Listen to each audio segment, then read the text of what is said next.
Hey guys, welcome back to the Limitless Demolition Derby YouTube channel. On today's video, we're going to work on getting this thing straight, so we can try and get into another show.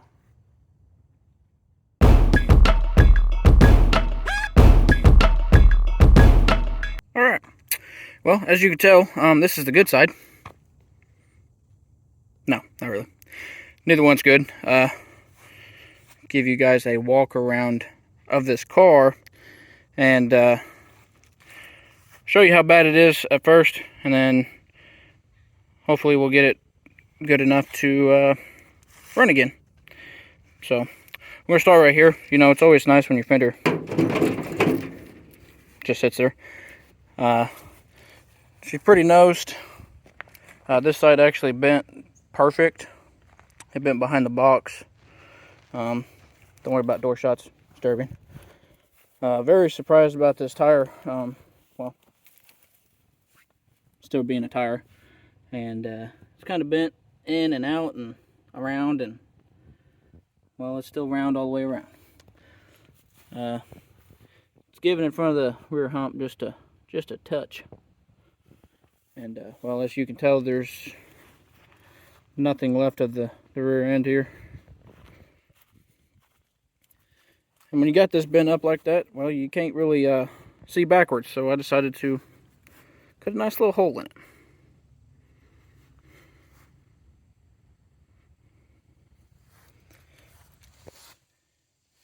And this side, it's well,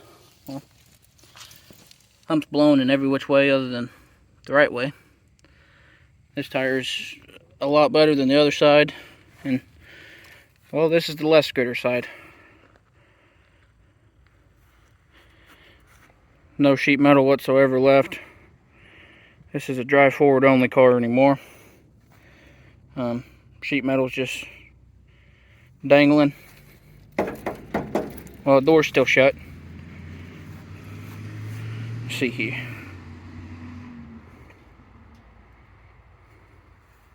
Good old forward power there. Well, what put us out was my genius self didn't cut the firewall all the way out, and the throttle decided to go into the firewall and slid all the way forward on the adjustment and basically just shut the carburetor. And I was just running it idle. You can watch that in the I have the video of the Derby on my channel. But the bad part about this side, well, it bent every which way.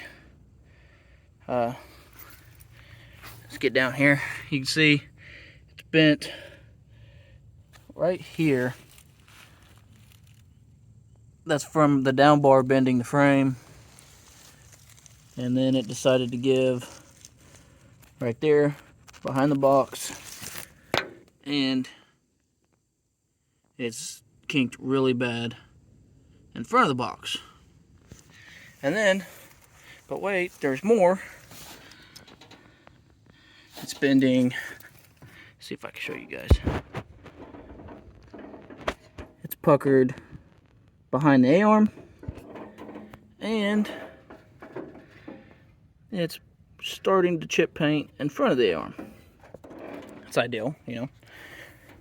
And there's no fender left. It's kinked. Ain't nothing a tree or a couple chains won't fix. They got my tire. I got it. And then, well, couldn't weld the A-arms down, so what's the next best thing? Zip ties. Nope. Ratchet strap. It held for a little bit. And then, well, the condenser's held in there by some 9-wire, and it helped. And believe it or not, old trusty factory radiator, not factory to this, but came from a factory. And, well, it held water until it didn't. And we're going to have to see if we can fix it again or buy a new one, because those are cheap. She's been worked on a little bit. Had some surgery on her. So we're gonna take it to the process of maybe straightening this thing out to see if we can get another show out of it. Stay tuned. Alright, so right in here, there's not going to be very much audio, but how we do it is we'll jack up the rear end of these cars, chain the front bumper down, and put these big blocks underneath where it's bent. And I'm working with what I got here. I started on the passenger rail, the bad rail, and I'm gonna get up here and jump on the back. Typically, whenever I do this at shows, I have the ability to just use leverage, and I have more than just my 200 pounds bouncing on it to pull it down a little bit more. But throughout this, I'm going to get progressively higher and more of a blocks underneath. Like you can see, I added another 2x here. And then I'm going to do the same thing. It slowly pulls it down, and whenever I get on top, you'll see the whole front doghouse, as we call it, fenders and everything just start flexing. So it's moving. Probably should move a lot more than what I actually got it to, but it is what it is, and I'm working with what I got at the time. I probably should have took the back tires off, and it probably would have pulled it down a lot more.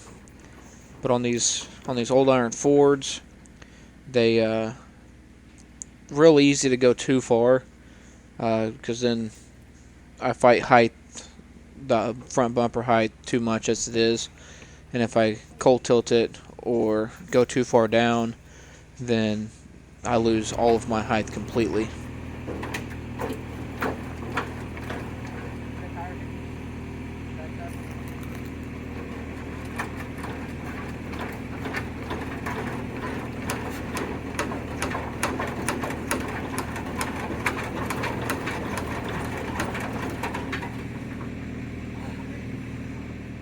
Well, attempt number 1, got her down pretty well.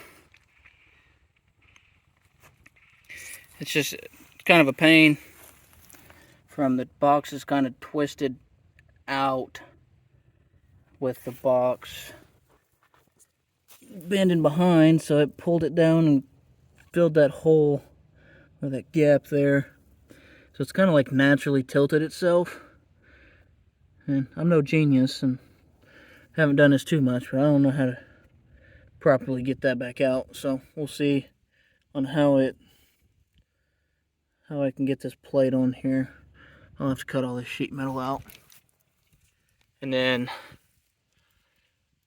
attempt number 2 will be to try and pull that kink out and get them plates off of there. It's gonna look uneven because, well, obviously I ain't got a tire for this side right now. But other than that tire, it should straighten out good enough to go send. This side pulled down perfect. Should be good. She'll get a plate back here. Got it to unkink, so we'll put a plate there and pray it works. Kind of got to fix my trans in there. It decided to lose all the fluid and rip the bolts out of the thing, so we'll work on that. But now I got more room between the tire and the fenders, and I can weld that back to where it belongs. And on this side, I can tell I moved it quite a bit because that used to be up here. So she's moved quite a bit. We're gonna have to keep working on her. Hey, there's my cage. But yeah, it's gonna be a fun one. Get this ratchet strap off, get it pulled out. We're gonna weld it back down, and well, that'll be in part 2. Alright, well, thanks you guys for watching. I know it's going to be a short video, kind of unordinary, unorthodox. One of them words. It's not how most people do it. But she got to pull down just a little bit. It ain't got to be perfect. We're just going to go have fun.